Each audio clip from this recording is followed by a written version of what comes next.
G'day punters, welcome back to the MacBet Early Move, the Queensland Racing Show, where we look at the feature meeting in Brisbane on a Saturday. Joining me as always is John McLeod. John, how you going? Yeah, good, James. Good. It's warming up a bit. You probably had a pretty hot and painful day out at Ipswich yesterday with Brad. Bloody hell. It was just a schmozzle sort of thing. Horses that one of them, it led on its ear. It was well backed. It was backed from about 360 into 270 and had its own way in front and still couldn't win. It was just painful, to watch a few of them. And then we tumbled into the last favourite and said this Ruffy's got a nice chance, at odds to do something, and it's got beaten half a head. And that was just real sickening. It just topped off the day, the last one. Yep. It's strip switch. I don't like betting there personally. I feel like it's just very up and down, but you've got a bit of an opinion on Ipswich. You've said this, if once you work out the bias, you can sort of find a few winners that way. I think that's the whole key to Ipswich. And yesterday we couldn't pinpoint it, sort of thing. I think the track actually finished up playing fairly even, and probably not really like a normal Ipswich meeting.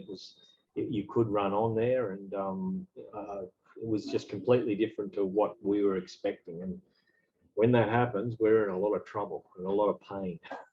I can't imagine the long drive out there, full day standing around there in the yard, and then what do you do on the way home? Do you get some KFC or something? How do you lighten up the mood? Oh no, I just got home and just splashed some water on my face. That's about all. chuck the aircon up and no talking all the way back to Brisbane. Splash the water on and turned Suits on and watched it. Suits. You're watching Suits. That's all right. I don't mind Suits. Yeah, I've been watching. I never got into it, and just probably the last couple of months I've sort of started to watch a few episodes, and it's a classic. Rachel Zane, hard to beat. Whew. Sorry? Rachel Zane, hard to beat. Yes, and I think the funny blokes that is that lip bloke. You completely shake your head at him. A few twists and turns. There's plenty of drama, and I find they say "God damn" every sentence, which is really funny as well. Once you notice that, you can't get it out of your head. So I'm thanks for that. Yeah, thanks for that. I'll get that in my head now. Yeah, it'll be gone. It'll be gone. Anyway, let's talk about last week's improvers at Doomben. We had a sort of up and down day there, but your third best improver comes out of the Golan camp. Shamaton ran second in race 3. Like this run? Yeah, it was a good, nice run. And it's been going really good, this horse. He's come back a lot better. He's a nice type of horse too. He's got a bit of size about him, and I think fresh he'd probably go over the top because he's such a big, bulky horse. But he's into his preparation. He's getting fitter and fitter, and he tried to chase really hard the other day off a sectional that he shouldn't have been able to get close to the lead, to the winner, and he did. So the horse went good. I think we backed it actually, and we were unlucky not to get the cash with it, I think, if they just went along a little bit quicker. It's a little bit sick. There was a few bad beats, and there's another one coming up in these improvers, but we'll talk Put on the Red Light. That one ran 4th in race 7. Yeah. I might have the wrong horse up here, but yeah, Put on the Red Light. Yeah, that one we got away with murder. We actually thought the winner had a chance, and because he was going to get such an easy lead, and Put on the Red Light should have won for sure. She got in a lot of trouble. I think it was Steph Thornton. She just went to the wrong areas at the wrong time, and she might have been a bit of a victim. But geez, slow run races, you've got to try to save ground, not trying to get around heels of horses. So I think she made a few blues, and the horse went really good. It was probably close to being the top one. Okay. So it did make. It probably made about a 4-length improvement off his run at the Sunshine Coast. So it's a nice improvement, and you don't know whether they can take another 3 or 4 lengths as well. So that's sort of one that we'll definitely be looking for. We'll keep an eye on Put on the Red Light. And your top improver out of last weekend at Doomben was Tiger Heart. Ran second in race 5 at Doomben. Rolled rolled at odds on, a bit disappointing, but yeah, top improver for the week. Yeah, it was just one of those horses that he just got himself into the wrong spot, especially with the other favourite on the outside of him. The bloke on Birakat rode it perfect. He went forward instead of, I thought Tiger Heart might have been about a length or maybe length and a half in front of the other one, and then that was, game, set and match. But the other one was third on the fence, third too wide, and Golan's horse was second on the fence and just nowhere to go, and he had to make up a length and a half or whatever it was, more 2 lengths in the straight off a good sectional again, and they just can't do it. And I thought he actually got there. I was surprised.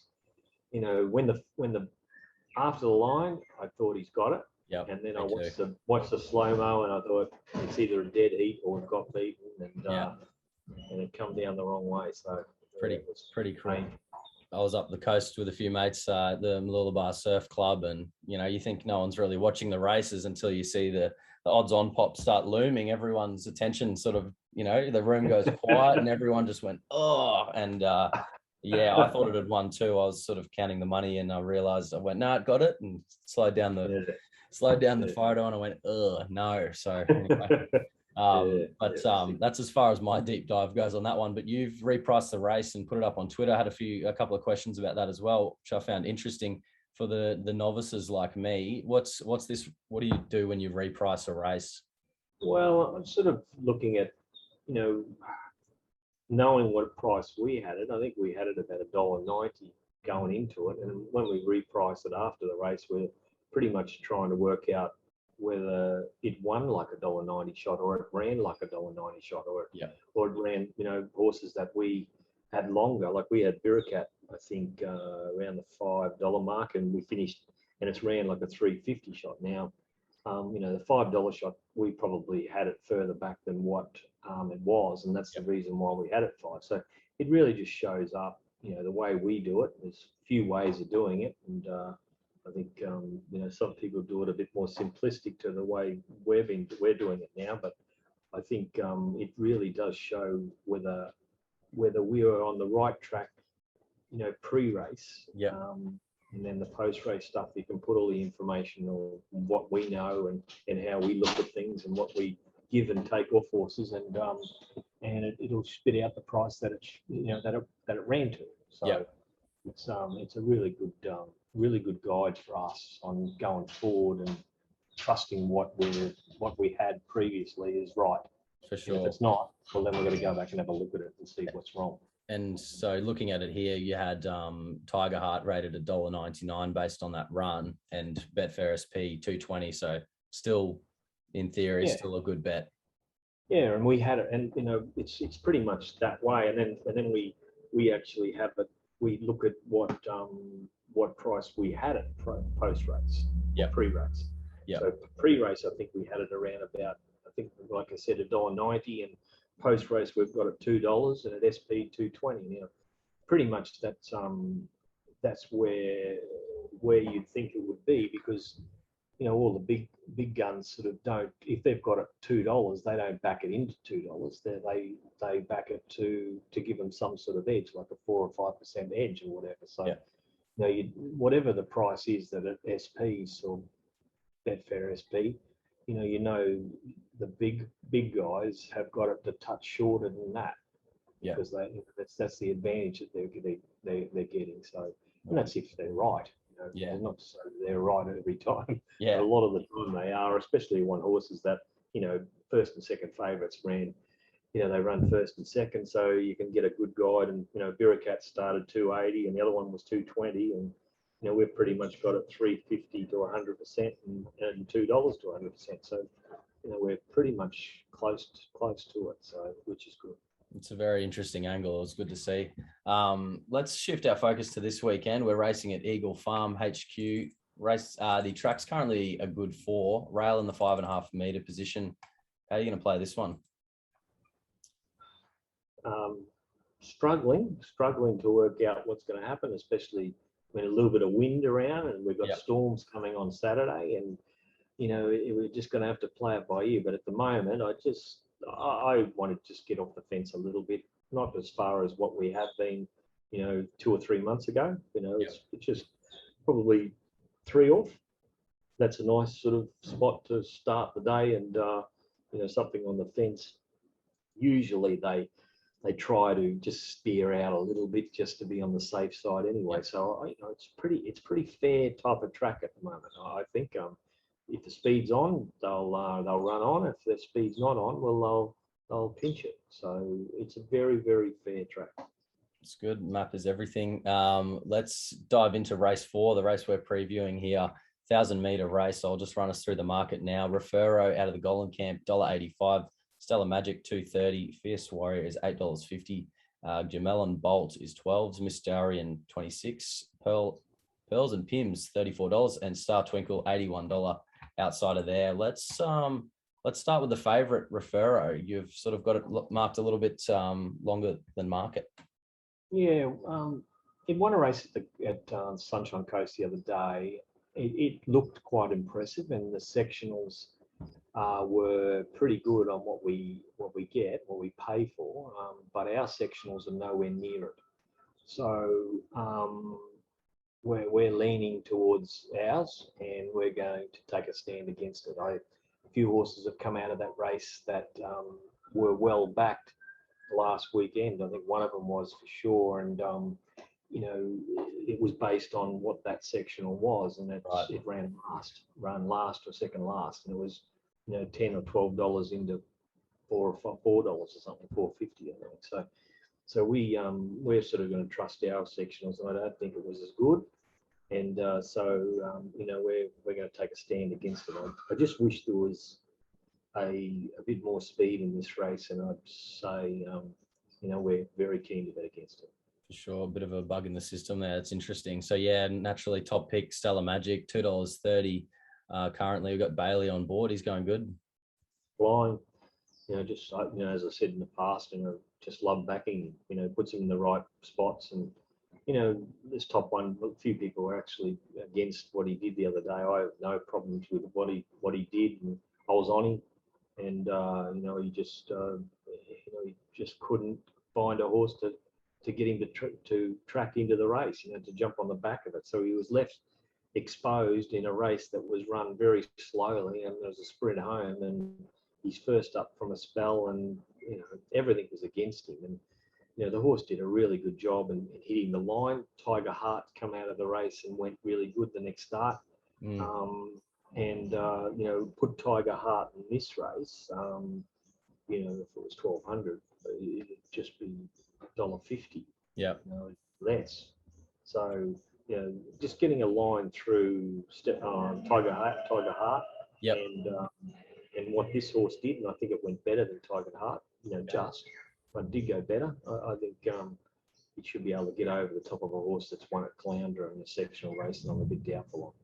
Yeah, definitely value. So what leads here, and you want a bit more speed on to get this thing over the top? Well, Fierce Warrior, I think Refero took a sit the other day at Cloundra, so he'll slide forward, but he'll be looking for a leader. So it's only 1,000 metres, but he will. Thornton's not a pusher and a shover usually, but she'll slide forward and probably finish up second or third. And Fierce Warrior's a 900-metre horse who's got plenty of speed, and I just hope Wilson Kyle, he just pushes the button a bit too much, and this horse, because he's got the bad gait, he's thinking, I've got to get over. Yep. If he pushes the button and lets it run, well, then it's beautiful.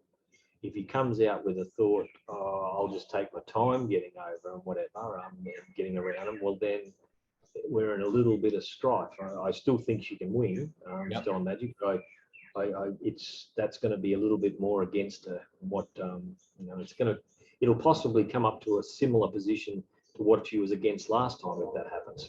Giving them 5 or 6 length start and trying to run it down. But these are not as good a horses as what she was against last time, that's for sure. Very interesting. Looks like a really good betting race. I can imagine you'll be up in the stands with Betfair going, just based on how much speed there is, and I think button going, just smashing it red if it's a bit of speed on. Yeah, I think I've put half my bet on now. I'm happy to be on it now, and I don't usually bet too early, but I have with this horse, and then I think I'll put the other half on in run, maybe double it up. Butter up a bit and see how it looks in the yard as well. It's exciting. So yeah, as far as early moves go, we're probably putting the 4 units on early at the $2.30 quote. Yep, it's 4 units as of now, and we'll see how. I expected her to look really good. She looked good the other day. She did have a little bit of improvement. She's a nice filly. So if I can find some flaws in Refiro, well, I'll be topping up. So Fantastic. We'll just see how it is from the yard. Strong, very confident. That's good to see. All right. Well, that's about all from us, guys. Thanks for tuning in. Make sure you head to macbet.com.au to get all our stuff this weekend. The yard is everything at the moment. So weekly and monthly subscriptions, get that included. What's the yard doing at the moment? We're probably winning at, so let me just grab the figures up. We're winning at about 20-30% pot. We've sort of started recording things over the last few weeks. We're using it as more of a top up. We're treating the early bet and the late bet as one sort of thing. What do we got here? We've been, winning about 30% from the yard, 20 units. That might have updated yesterday a little bit, but you were saying something, bias and type, big plus. You said you've been working harder in the yard and the results are coming. Yeah, well, that's right. You just got to hope. Yesterday we didn't do too much from the yard. But if the last one would have won, it would have been. I didn't put any units on the roughie in the last, but it was more to say, throw something on it, because it's definitely there. And even though sometimes we don't throw any units on these $30-$40 shots, we're gonna flum them every now and again. And that was one of them that I probably would have. I might have won my car if it would have won. So anyway, wow. Yeah, it was. I kept on backing it in the straight. I was getting $30 halfway down the straight, and I kept on backing it. So it was a big go for me. It was going to be a nice winner at the start of it. Not too big, but nice. But then I steamed in as it straightened because I could see it coming, and no one picked it up. Oh. And that's what happens sometimes. Those $30 shots and $40 shots, they're not really looking for them a lot of the time. They're thinking, oh, they're not going to come. They're not, that good of horses. But I just knew this horse I knew it well. And I think Brody was tipping it the other day at the Gold Coast, and it was on the worst part of the track. And the horse has been going really good. So I was very sick walking off, I can tell you. The third one was the favourite, and that was the one I threw something on as well. So second, third, and Van Dyke's horse, it was unbelievable. It was a leader, first up over 2,200 metres for about 60 days, and it was sweating up. It was on its toes. It wasn't totally ready, or it was just like another day. And to see it just hang on, it was like a punch in the gut. I was out for a run, and I just put the bet on, and I'll put it. Yeah, you guys send through sometimes you say, oh, this one's a good roughie, but it's not necessarily a bet. But if you're forced to bet, or if you're keen to play, have something on. So I sort of put the bet on and forgot about it, and just refreshed the balance later and went, But sounds like my disappointment was nowhere near as bad as yours. Yeah. Anyway. See if we can get something back at Kilcoy tomorrow, and then into Eagle Farm and the Gold Coast on the weekend. So too good. All right. Well, good luck, John. Cheers. Beauty. Thanks, James.